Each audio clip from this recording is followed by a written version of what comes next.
Mayur TV Hangal ಚಾನೆಲ್ಗೆ ಸ್ವಾಗತ. ಹಾವೇರಿ ಜಿಲ್ಲೆ ಹಾನಗಲ್ ಪಟ್ಟಣದಲ್ಲಿ ಶುಕ್ರವಾರ ಬೆಳಗ್ಗೆ ಸರಿಯಾಗಿ 12 ಗಂಟೆಗೆ ಹಾನಗಲ್ ಸರ್ಕಾರಿ ಆಸ್ಪತ್ರೆಗಳಲ್ಲಿರುವ ಜನೌಷಧಿ ಕೇಂದ್ರಗಳನ್ನು ರಾಜ್ಯ ಸರ್ಕಾರ ಬಂದ್ ಮಾಡುವ ನಿಯಮ ಖಂಡಿಸಿ ಪಟ್ಟಣದಲ್ಲಿ ತಾಲೂಕು ಬಿಜೆಪಿ ಪಕ್ಷದ ವತಿಯಿಂದ ಮೌನ ಪ್ರತಿಭಟನೆ ಹಾಗೂ ನಡೆಸಲಾಗಿತ್ತು. ಪಟ್ಟಣದಲ್ಲಿ ಸರ್ಕಾರಿ ಸಾರ್ವಜನಿಕ ಆಸ್ಪತ್ರೆಯಲ್ಲಿ ಎಂದರು ಹಾಗೂ ಶುಕ್ರವಾರ ಬಿಜೆಪಿ ಕಾರ್ಯಕರ್ತರು ಕಪ್ಪು ಬಟ್ಟೆ ಧರಿಸಿ ಪ್ರತಿಭಟನೆಯನ್ನು ನಡೆಸಿದರು ಹಾಗೂ ಬಿಜೆಪಿ ತಾಲೂಕು ಅಧ್ಯಕ್ಷರಾದ ಮಹೇಶ್ ಕಂಬೊಳ್ಳಿ ಹಾಗೂ ಮಾಜಿ ಶಾಸಕರಾದ ಶಿವರಾಜ್ ಸಜ್ಜನ್ ಅವರು ಮನವಿ ನೀಡಿ ಹಾಗೂ ತಾಲೂಕು ಆಸ್ಪತ್ರೆಯಲ್ಲಿ ಬಂದ ಪೇಷಂಟ್ಗಳಿಗೆ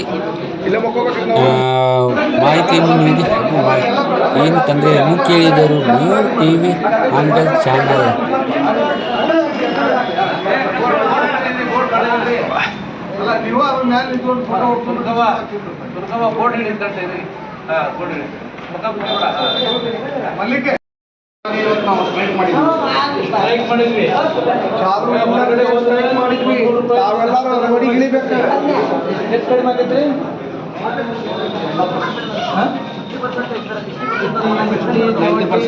ಭಾಳ ಕಡಿಮೆ ಆಗ್ತೈತ್ರಿ.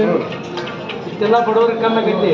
ಸಿದ್ದರಾಮಯ್ಯ ಗೊತ್ತೈತಿ, ರಾಜ್ಯದ ಮುಖ್ಯಮಂತ್ರಿ ಅವ್ರು ಬಂದ್ ಮಾಡಾಕತ್ತಾರೆ. ಇದನ್ನ ಬಂದ್ ಮಾಡಿ ಬಡವರಿಗೆ ತಲೆ ಮೇಲೆ ಹೊಡೆಯಾಕತ್ತಾರ. ಯಾರಿಗೆ ನೀವು ಹೇಳ್ಬೇಕಲ್ಲ, ಸಿದ್ದರಾಮಯ್ಯ ಇದೆಲ್ಲ ಹೇಳ್ಬೇಕು. ಒಂದು ರೂಪಾಯಿ ಕೊಡೋದು 10 ರೂಪಾಯಿ ಕಸಗಳಿದ್ರು. ಹೌದು, ಬಂದ್ ಮಾಡ್ರಿ ಅಂತ ಹೇಳ್ಬೇಕಲ್ಲ.